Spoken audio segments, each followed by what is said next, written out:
A continuación vamos a hablar con Stephanie Demirjian, que es editora de Feminismos y también una de las editoras de los Apuntes del Día, esa sección tradicional de la diaria. En este caso, haciendo foco en su trabajo desde Feminismos, porque se han cumplido 5 años del comienzo de lo que conocemos como Operación Océano, ¿no? Este proceso a nivel del sistema judicial orientado a determinar responsabilidades, en algunos casos todavía hay que decir en presuntos delitos y en otros en delitos formalmente determinados como tales por la justicia, asociados a víctimas menores y en muchos casos estamos hablando de delitos sexuales con toda una trama por detrás. Entonces, una de las preguntas que uno se plantea es ¿qué impactos ha generado esto en Uruguay? ¿Solo impactos en la opinión pública o impactos, por ejemplo, en las políticas públicas, eventualmente en la legislación? Bueno, de esto hablará Stephanie, que aparte llega por primera vez a la mañana de la diaria, así que te agradecemos mucho la presencia. Buen día.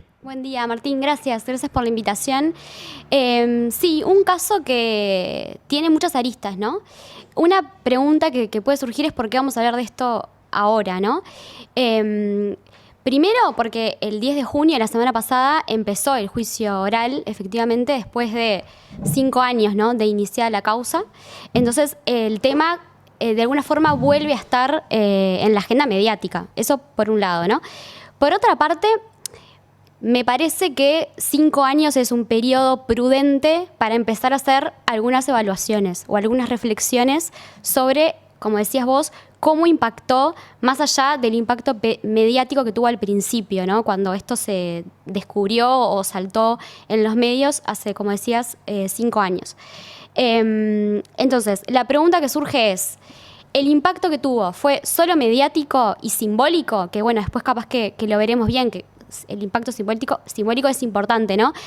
¿O incidió de alguna forma este caso, que se dice que es el más grande de explotación sexual que tuvimos en Uruguay, o por lo menos desde la aprobación del nuevo Código del Proceso Penal en 2017, si es tan paradigmático y si es tan emblemático, bueno, nos hizo mejores en prevenir y en combatir la explotación sexual, o quedó en el nivel de lo simbólico? Entonces, un poco a raíz de esa pregunta, hablamos con distintas especialistas, con abogadas especializadas en delitos sexuales, con activistas, con referentes de organizaciones que trabajan en este tema y también con representantes de instituciones públicas que trabajan en el tema, bueno, para ver un poco esto, ¿no? ¿Qué opinan ellas? Y si de verdad marcó un antes y un después, y si lo hizo, en qué aspectos. Y un poco de eso vamos a hablar. Tengo entendido que el trabajo que hiciste, hablando con estas personas vinculadas a estos temas, te llevó a entender que hay un conjunto de cosas en las que la Operación Océano sí marcó un antes y un después, y un conjunto de cosas en las que no marcó cambios. Empecemos por aquello en lo que sí se marcan cambios. Bueno, una cosa en la que coinciden todas las consultadas es que de alguna forma marcó un antes y un después en la visibilidad del tema, ¿no? En la visibilidad de lo que es la explotación sexual. Muchas de ellas decían, bueno, antes de Operación Océano hubo otros casos que se hicieron mediáticos de explotación sexual. Concretamente hablaban del caso de la Caseta del Parque, recordarán que... En Paysandú, en 2013. Pero ninguno tuvo el impacto, o ninguno lo puso el tema de esta forma en la opinión pública, y esto se lo atribuyen a varias razones, ¿no? Por un lado, porque rompió algunos mitos y algunos estereotipos que había y que creo que sigue habiendo en torno a la explotación sexual, como por ejemplo, quiénes son los acusados, ¿no? Quiénes en la Operación Océano. Primero, bueno, obviamente la magnitud del caso en términos numéricos, ¿no? Fueron 37 personas investigadas, terminaron 33 imputadas, de las cuales tengo entendido que 17 tuvieron un proceso abreviado, y el resto, bueno, están en el juicio oral. Sí, 37 personas investigadas, 33 imputadas, 17 denuncias se archivaron, o las personas que fueron objeto de la denuncia o del proceso fueron sobreseídas, y hay 10 acuerdos de proceso abreviado y 10 pendientes de juicio oral, según la nota, que tiene números que son complejos para retener de memoria. Yo los leí. Bien, ahí va.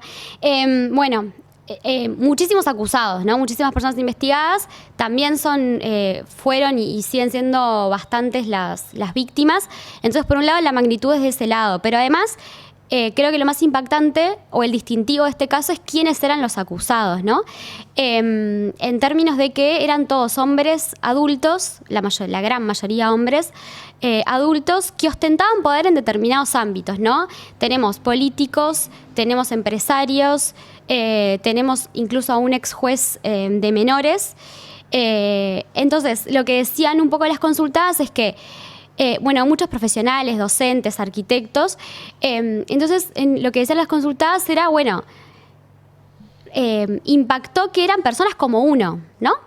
Y eso también me retrotrae capaz que a un caso mucho más reciente, que es el de Giselle Pelicot en Francia, que cuando saltó el caso, una de las cosas que todo el mundo decía era qué viaje, ¿no? Qué loco que los 51 acusados en ese caso que fueron condenados, ya fueron condenados. Que la violaron sostenidamente. Durante una década, eran periodistas, bomberos, policías, plomeros, o sea, había como un abanico enorme, lo cual desmitifica, ¿no? Esta imagen, en el caso de Giselle Pelicot de violador, pero en el caso de Operación Océano, del explotador sexual, que es una persona excepcional o que es un monstruo, ¿no?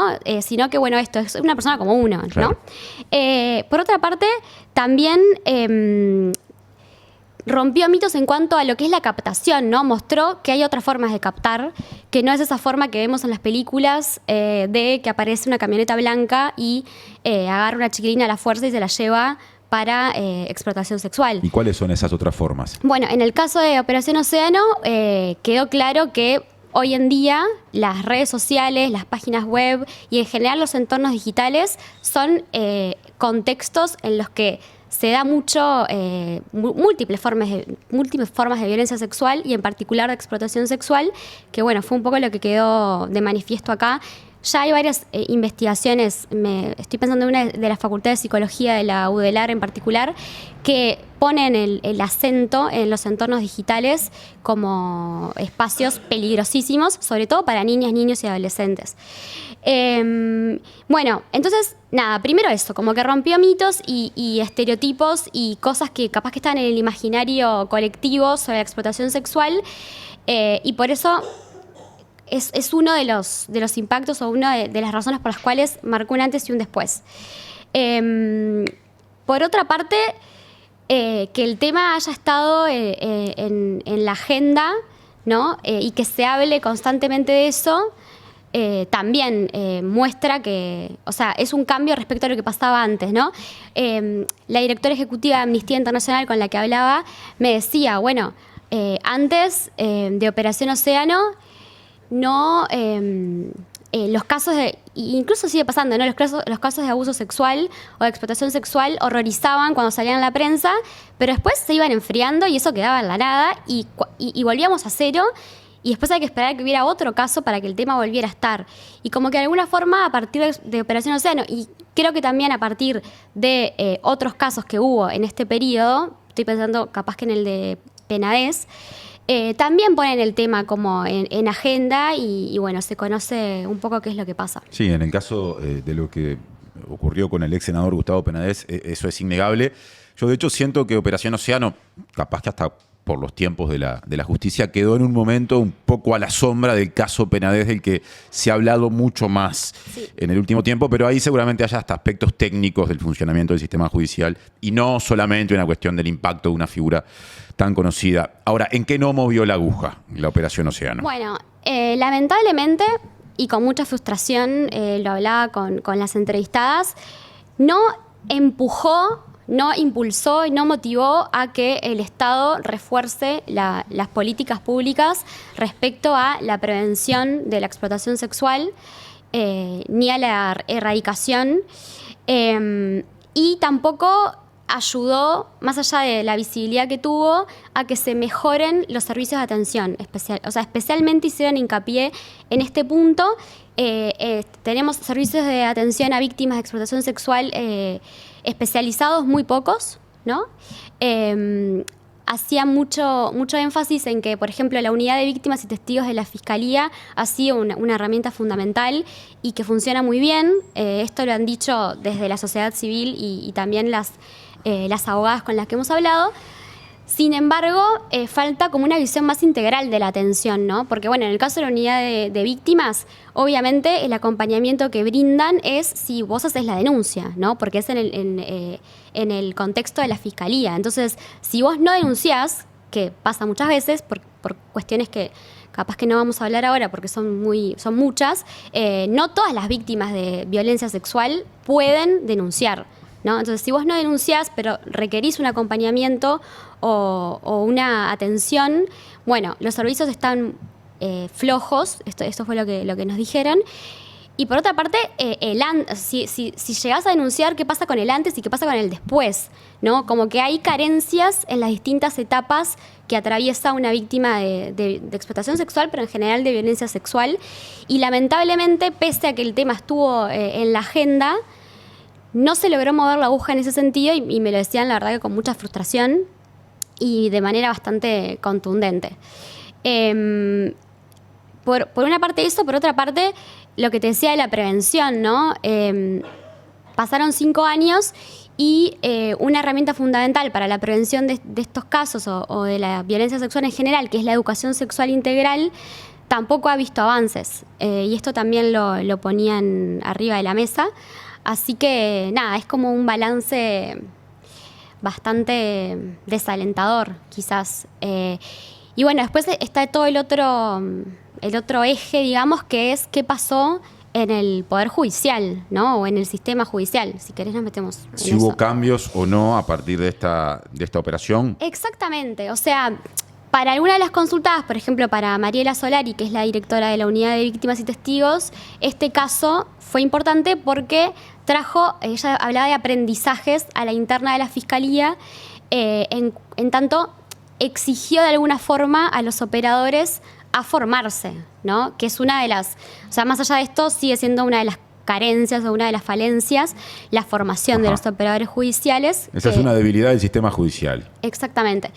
Más allá de eso, este caso exigió a que los operadores tuvieran más interés en formarse. Esto es lo que nos decía Solari. Y para ella también, algo que dejó claro es que, o el mensaje que debería transmitir a las víctimas es que hay canales de denuncia seguros, ¿no? Y hay, por ejemplo, la Fiscalía ofrece formas seguras y cuidadas para las víctimas que quieran denunciar. Pero también dejó expuestas debilidades, ¿no? Por ejemplo, las abogadas hablaban de la falta de perspectiva de género que quedó a la luz en todo el proceso judicial, ¿no? En todo el proceso que duró estos 5 años.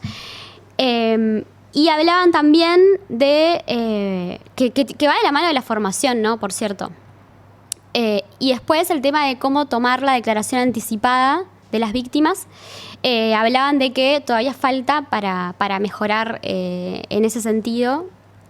Y perdón, técnicamente cuando hablamos de la declaración anticipada nos referimos a qué etapa del proceso. ¿Es la primera declaración que hace una persona cuando presenta una denuncia como víctima?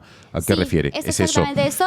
Y la novedad que trae a partir del nuevo Código del Proceso Penal es que justamente las víctimas tienen esta alternativa, ¿no? En realidad lo que evita es que las víctimas se crucen con las personas que están denunciando, digamos, en el proceso. Entonces hacen esta forma de declaración anticipada en la que pueden tener un acompañante emocional, en la que están en un entorno cuidado, ¿no?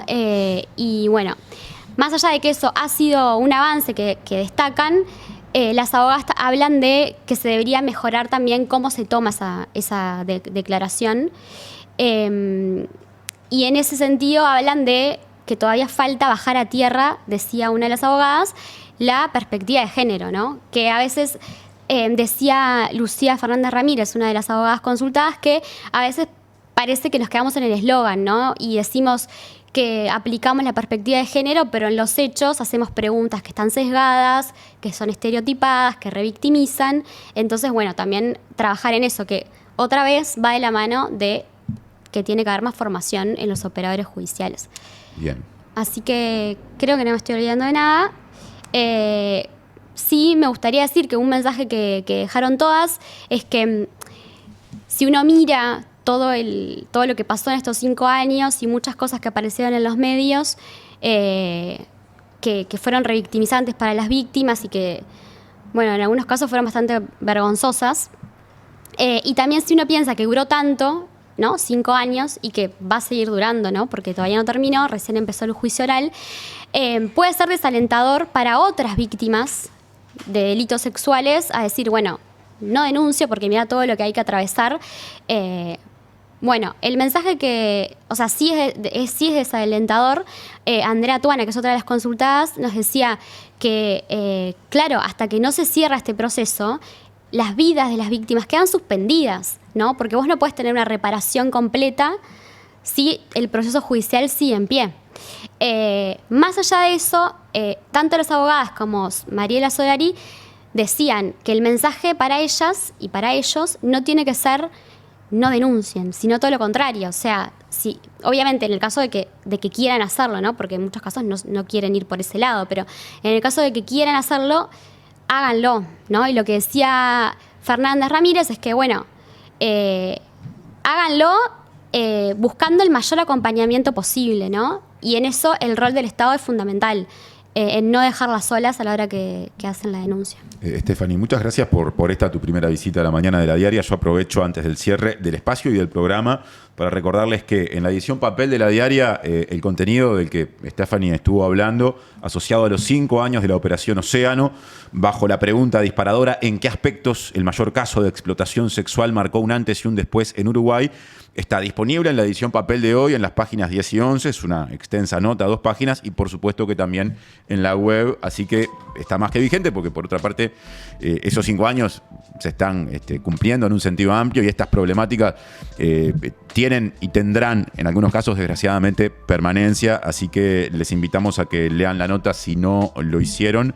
Y te agradecemos otra vez, Stephanie, por estar. Hasta una próxima oportunidad. Muchas gracias y espero volver pronto.